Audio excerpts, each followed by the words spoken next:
Saya akan berbicara tentang rahasia nafas. Karena begitu dekatnya nafas bersama kita, banyak yang tidak menyadari kehadirannya.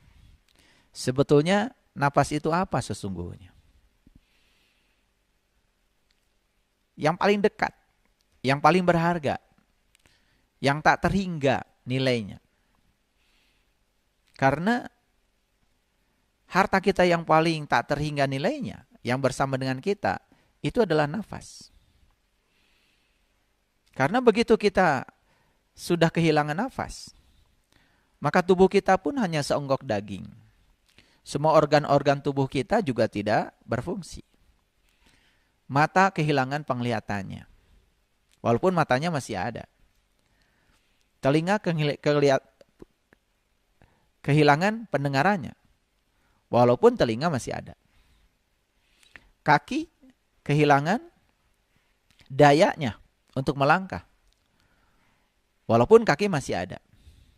Tangan kehilangan daya untuk bergerak, walaupun tangan masih ada. Jadi semua organ-organ tubuh kita ini menjadi kehilangan fungsi ketika kita tidak bernafas. Tetapi apakah banyak orang yang menyadari betapa luar biasanya nafas?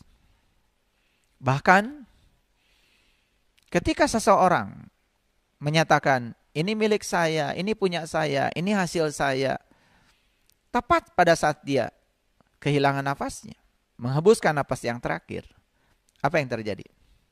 Semua yang disebut dengan miliknya, itu berpindah tangan dalam sekejap.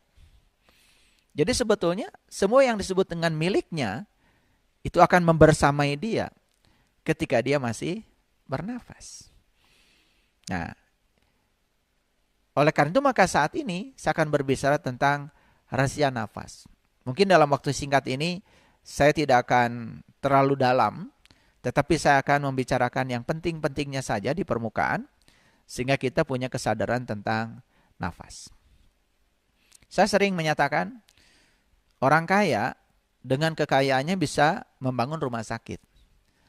Tetapi dia tidak pernah akan bisa membeli nafas, walaupun satu hela nafas.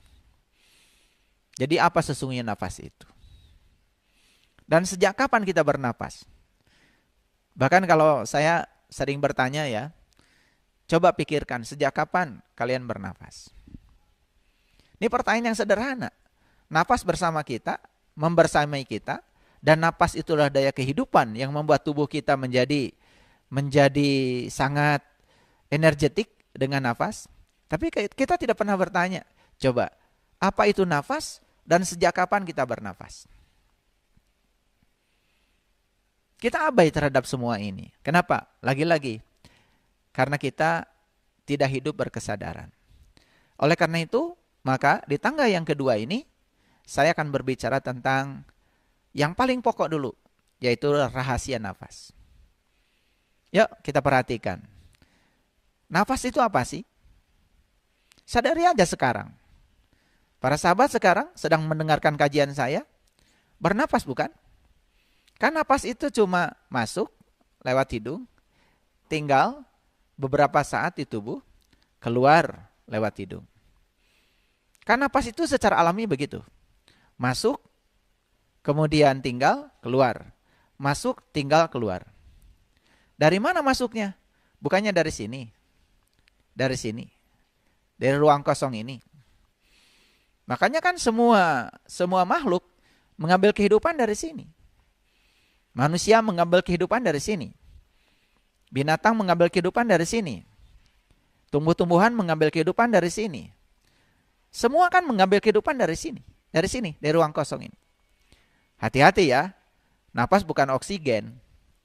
Oksigen itu hanya salah satu pendukung ya untuk bekerjanya paru-paru kita.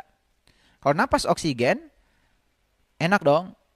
Yang bisa membeli ventilator nggak mati-mati kalau begitu. Kenyataannya kan waktu COVID, walaupun orang bisa beli ventilator ratusan juta, tetap saja giliran napas harus berhenti, walaupun oksigen ada, berhenti juga. Jadi napas bukan oksigen. Oksigen itu hanya pendukung untuk bekerjanya paru-paru kita. Tapi napas itu adalah kehidupan. Napas itu adalah energi. Energi yang memberikan kehidupan kepada kita. Nah, pertanyaan yang sederhana tadi, sejak kapan coba kita bernafas? Kan kita bernafas sejak kita datang ke dunia ini.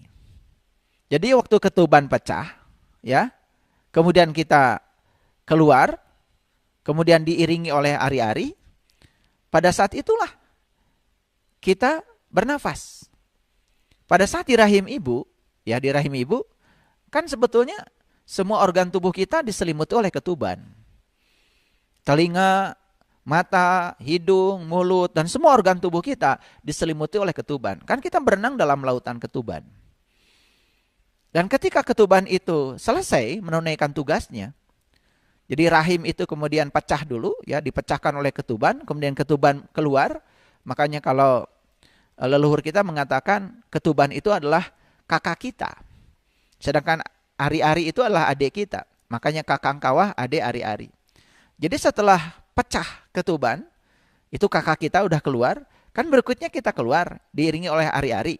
Nah, pada saat kita keluar, sudah tidak terbungkus lagi oleh ketuban. Pada saat itulah kemudian kita terhubung, ya, tubuh kita itu dengan alam semesta ruang kosong ini. Saat terhubung dengan ruang kosong ini, pada saat itulah kan kita mulai bernafas. Waktu di dalam perut ibu, kita tidak bernafas. Dan kita mulai bernafas pada saat ketuban sudah pecah. Coba ingat-ingat ya, kan itu sebetulnya. Tapi kita kan tidak pernah mempertanyakan itu. Sejak kapan ya saya bernafas gitu. Napas begitu berharganya pada diri kita, tapi hanya bertanya itu saja kita tidak punya waktu. Nah, setelah kita sadar, oh saya mulai bernapas pada saat kita lahir ke dunia. Setelah ketuban tidak membungkus tubuh saya lagi. Jadi sebetulnya nafas itu apa kalau begitu? Ayo, nafas itu apa? Pernah nggak bertanya nafas itu apa? Padahal nafas itu kekayaan yang luar biasa. Kekayaan yang tanpa batas. Jadi lucu ya, banyak orang yang merasa miskin padahal dia masih hidup. Padahal sebetulnya kekayaan yang luar biasa itu, ya itulah nafas. Coba, dengan nafas kita bisa melihat. Bisa melihat kaya bukan? Kan kaya. Dengan nafas kita bisa mendengar. Bisa mendengar kaya bukan? Kan kaya. Coba ya. Ada lukisan yang sangat mahal sekali. Kalau orang tidak bernapas, dia tidak bisa melihat, kan tidak mungkin dia bisa membeli lukisan yang mahal itu. Karena mahal itu bukan terletak pada lukisan.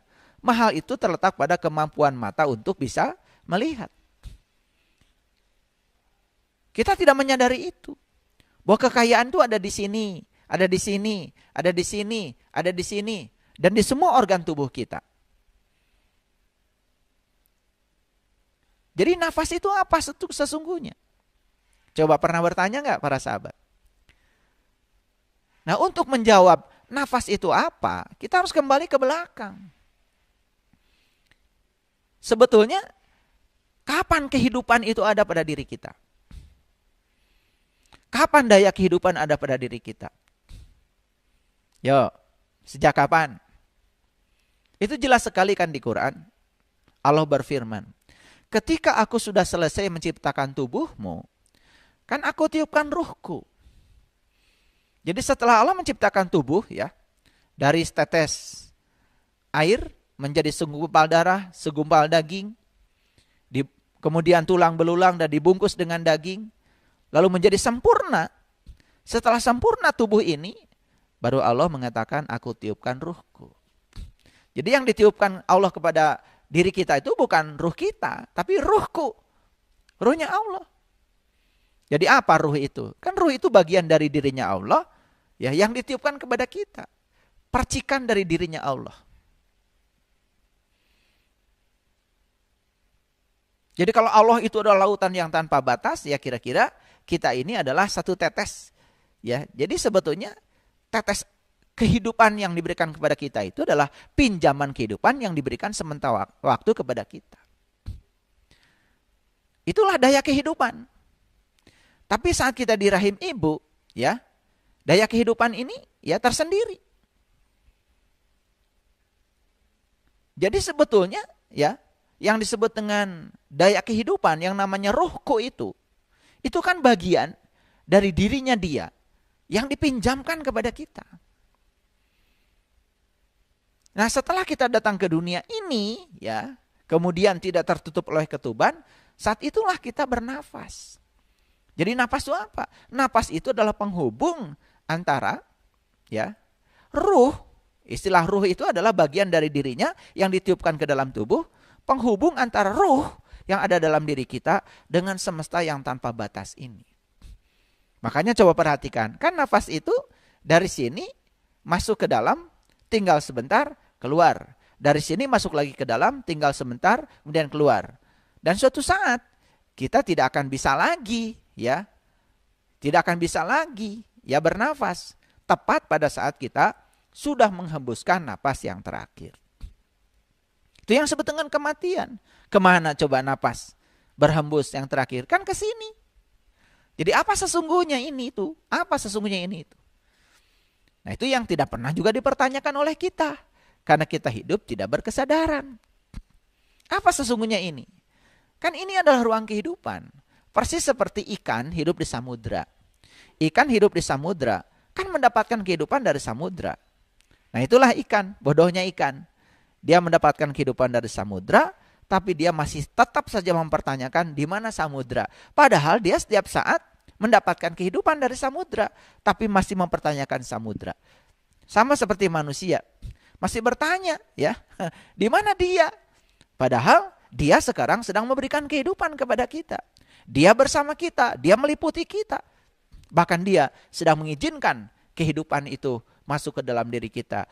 Wujudnya adalah napas yang ada dalam diri kita. Jadi sekali lagi, apa itu nafas? Nafas adalah penghubung antara ruhku yang ada dalam diri kita dengan semesta yang tanpa batas ini. Jadi sebetulnya napas itu adalah penghubung. Makanya napas itu kerjanya, ya, masuk tinggal keluar, masuk tinggal keluar, masuk tinggal keluar. Nah, sekarang kita lanjutkan. Bagaimana, ya? Allah itu mengatakan dirinya Maha Tahu. Bagaimana Allah itu mengetahui semua yang kita ucapkan atau yang terpendam di dalam diri kita? Kan Allah mengatakan, apa yang kamu rahasiakan aku tahu. Apa yang kamu katakan juga aku tahu. Bagaimana dia itu menjadi Maha Tahu terhadap semua yang ada dalam diri kita? Yo, itu kan sebetulnya nafas. Ketika napas masuk, hati-hati. Masuknya napas itu akan merekam semua yang terjadi di ruang cipta rasa yang ada dalam diri kita. Di ruang cipta, di ruang rasa. Cipta berhubungan dengan pikiran, rasa berhubungan dengan perasaan. Nah, semua yang sedang terjadi di ruang cipta rasa itu, kan sebetulnya itu direkam pada saat napas masuk. Nah, ketika napas keluar, semua yang ada di ruang cipta rasa itu kemudian dibawa ke dalam kehidupan. Dan itu yang akan menjadi realitas. Tergantung kekuatan dari cipta, kekuatan dari rasa. Ketika cipta dan rasa ini berpadu, ya, membangun satu kekuatan, membangun satu koherensi, itu yang akan menjadi realitas. Jadi napas masuk berarti merekam semua yang terjadi di ruang cipta rasa, napas keluar kemudian merealisasikan semua yang terjadi di ruang cipta rasa. Makanya pikiran dan perasaan sering disebut sebagai energi. Kalau energi pasti frekuensi, kalau frekuensi pasti vibrasi. Luar biasa bukan? Oleh karena itu orang yang sadar dengan nafasnya tidak mungkin, ya, dia menciptakan di ruang ciptanya yang buruk. Tidak mungkin merasakan yang buruk. Karena apa? Semua yang buruk di ruang cipta dan di ruang rasa akan dibawa menjadi realita. Makanya kalau kita ingin realitas kehidupan itu seperti yang kita mau, mendapatkan yang kita ingin, mendapatkan yang kita cintai, mendapatkan yang positif, mendapatkan yang berkah, maka hati-hati. Ya, karena napas itu kalau kita mau jujur, orang melakukan kebaikan bernafas. Orang melakukan keburukan juga bernafas. Tidak ada, ya, tidak ada pemilahan di situ. Dia melakukan kebaikan bernafas, melakukan keburukan juga bernafas. Oleh karena itu maka terlalu banyak, ya, yang harus kita pertanggungjawabkan di ruang kehidupan ini yang dicipta oleh pikiran dan perasaan kita. Karena apa? Karena setiap yang terjadi di ruang cipta dan rasa ini kemudian direkam oleh napas kita dan dibawa ke ruang kehidupan. Dan itu yang akan menjadi realitas. Para sahabat, ya, coba kalau kita perhatikan ya. Orang bisa menciptakan teknologi-teknologi canggih. Itu kenapa? Karena bernafas. Itu baru napas biasa, napas alami. Bagaimana coba sekarang kalau orang bisa mengolah nafas, memberdayakan nafas? Makanya ya, orang ingin sehat mengolah nafas. Orang ingin tenang mengolah nafas. Orang ingin hadir di sini saat ini sekarang kan juga berfokus pada nafas. Makanya kalau kita latihan untuk tenang, kan itu ada yang disebut dengan mindfulness. Apa sih mindfulness?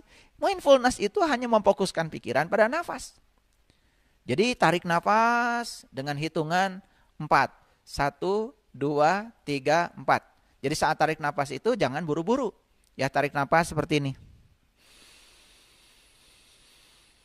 1, 2, 3, 4. Kemudian tahan nafas. Ya, tahan nafasnya itu hitungannya 7.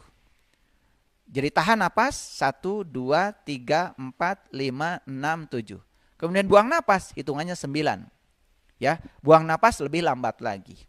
Jadi ketika tarik nafas 4, hitungannya tahan nafas 7, buang nafas 9. Apa yang terjadi?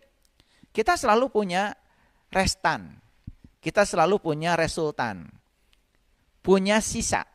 Oleh karena itu maka orang yang mindfulness ya, sering ya olah nafas seperti itu dengan rumus 479, apa yang terjadi? Kesadarannya meningkat. Kesadarannya meningkat. Terutama kesadaran tentang kehadiran nafas. Apa sesungguhnya nafas itu? Bukankah nafas itu adalah bukti kehadiran sang hidup yang ada dalam diri kita? Bukankah nafas itu adalah bukti kehadiran sang hidup yang ada pada diri kita? Jadi kita masih mempertanyakan di mana dia. Padahal dia sudah berkali-kali mengatakan, aku bersama kamu, aku bersama kamu. Dan aku lebih dekat kepada kamu daripada urat nadi lehermu. Bukankah dia mewujud? Sebetulnya indikasi kehadiran dia dalam diri kita itu adalah nafas. Nah, dengan napas, mata kita bisa melihat. Dengan napas, telinga kita bisa mendengar. Dengan napas, kita bisa mencicipi seluruh makanan yang kita santap. Dengan napas, kaki kita bisa berjalan. Dengan napas, sekarang saya bisa bicara. Dengan napas, saya bisa berpikir. Bukankah semua daya itu sebetulnya bisa bekerja dalam tubuh saya? Itu karena apa? Karena kehadiran nafas. Jadi oleh karena itu, maka kesadaran yang harus kita bangun apa? Sederhana. Coba sekarang di tangga yang kedua ini kita sadari saja kehadiran dia lewat nafas. Nyata sekali kok. Makanya ketika kita punya waktu seperti ini, duduk rileks, cobalah ya. Ketika pikiran ini sedang lari kemana-mana, lari ke masa lalu, lari ke masa depan, coba duduk tenang para sahabat. Duduk tenang aja. Duduk tenang, pejamkan mata, lalu fokuskan pikiran kepada nafas. Fokuskan pikiran ke ujung batang hidung, tempat keluar masuknya napas. Ketika kita memfokuskan pikiran pada napas, coba rasakan. Pikiran kita langsung diam. Tidak loncat ke masa lalu, tidak loncat ke masa depan. Hadir di sini, saat ini, sekarang. Nah, dengan demikian, maka kesadaran kita akan meningkat. Sesederhana itu melatih kesadaran. Sesederhana itu latihan kesadaran. Itu yang disebut dengan mindfulness. Coba sering-sering melakukan itu. Sehingga kita akan semakin sering hadir di sini, saat ini, sekarang. Sebetulnya ya, kekacauan hidup kita itu karena apa? Karena kita terlalu memberi sedikit waktu untuk berkunjung ke saat ini. Kita terlalu banyak memberikan waktu untuk berkunjung ke masa depan dan berkunjung ke masa lalu. Coba lihat tuh, semua orang yang terburu-buru karena dia berkunjung ke masa depan. Ingin cepat sampai, akhirnya kecelakaan di jalan. Ya, nyalip orang, ya. Berkendaraan tidak sesuai dengan peruntukannya. Tidak ada adabnya. Ya kan? Main salib kiri, salib kanan. Kenapa? Karena otaknya itu sudah di depan. Ketika dia sedang di sepeda motor, dia tidak bisa merasakan kehadirannya sepeda motor. Coba sekarang para sahabat, sederhana ya. Di bulan suci Ramadan nih, momen ya, supaya di bulan yang lain kita punya kesadaran. Kita naik sepeda motor, duduk dulu, tenang dulu. pegang itu stang sepeda motor. Hadir di situ sepenuhnya. Nikmati sensasi tangan, masih bisa memegang stang sepeda motor. Nikmati sensasi tangan, masih bisa memegang rem tangan. Nikmati sensasi kaki, masih bisa menggunakan rem. Nikmati sensasi kaki, masih bisa oper persneleng. Hadir sepenuhnya di situ. Ketika jalan, gak usah buru-buru, nikmati aja. Coba, rumusnya sederhana kok. Yang buru-buru dengan yang tidak buru-buru, dengan yang menikmati, malah bisa jadi yang menikmati sampainya lebih cepat. Yang buru-buru karena apa? Ya, buru-buru, ya. Ketika terhambat sedikit marah. Tuh. Ketika ada orang yang menghalangi sedikit saja marah. Jadi sepanjang perjalanan itu selalu gusar. Kenapa? Karena tidak hadir. Saya kalau nyetir mobil, ketika naik mobil, saya duduk dulu, tenang aja. Saya menyadari nafas. Saya berterima kasih dan bersyukur bahwa saat itu saya masih bisa menaiki mobil. Bisa duduk sempurna di mobil aja bagi saya adalah kemewahan yang luar biasa. Saya pegang setir, saya perhatikan kemewahan semua yang ada di mobil. Ya, saya syukuri sepenuhnya. Saya syukuri kaki saya masih bisa menginjak rem. Saya syukuri kaki saya masih bisa menginjak gas. Saya syukuri kaki saya menginjak gas dan rem masih teratur. Tidak kaku, fleksibel. Jadi saya berterima kasih pada kaki, berterima kasih pada tangan. Saya berterima kasih pada mata saya. Berterima kasih pada telinga saya masih mendengarkan suara klakson. Kalau telinga saya tidak mendengarkan suara klakson, ya mungkin saja ya. Ada isyarat yang berbahaya tidak terdengar oleh saya. Dan semua sensasi itu saya rasakan pada saat saya mau naiki mobil. Ketika jalan, saya tidak pernah memikirkan tujuan. Saya nikmati saja sepanjang perjalanan. Itulah latihan kesadaran yang luar biasa. Hadir di sini, saat ini, sekarang. Jadi sepanjang perjalanan saya fokus pada nafas saya. Saya fokus pada kehadiran Dia yang mewujud dalam diri saya sebagai nafas saya. Saya syukuri kehadirannya. Saya tidak mau ya marah. Saya tidak mau terpancing emosi ketika ada situasi yang tidak mengenakan. Saya tetap diam, tetap tenang, tetap santai, dan menikmati perjalanan. Kemudian saya putar lagu favorit saya. Dan kemudian sepanjang perjalanan saya penuh sukacita. Saya syukuri telinga saya masih bisa mendengar. Saya syukuri. Karena apa? Bukan sekedar bisa mendengar, tapi saya bisa menikmati lagu favorit kesukaan saya. Sepanjang perjalanan menjadi penuh sukacita karena kita hadir. Itulah pentingnya kesadaran. Jadi oleh karena itu maka kita tidak terburu-buru. Tidak salib ini, salib itu, tidak ngebut. Ya, saatnya harus ngebut karena ada peluang untuk ngebut, ngebutlah. Tapi saatnya tidak bisa ngebut karena terhalang, ya, karena lalu lintas sedang kredit, tidak usah dikeluhkan. Nikmati saja semua. Coba para sahabat, di bulan suci Ramadan ini latihan sederhana, tangga kedua, itu saja. Naik motor dengan kesadaran, naik mobil dengan kesadaran, minum dengan penuh kesadaran, ya, melakukan apapun aktivitas dengan penuh kesadaran, rasakan. Kita akan semakin lembut, kita akan semakin penuh cinta kasih, dan kita tidak pernah terburu-buru, tidak pernah tergesa-gesa. Hidup penuh dengan kedamaian. Itulah sebetulnya rahasia nafas. Saya berbicara rahasia nafas secara global. Ini adalah tangga yang kedua, supaya kita memiliki kesadaran. Latih mindfulness setiap saat. Hadir di sini, saat ini, sekarang. Itu para sahabat, selamat mengamalkan tangga yang kedua ini.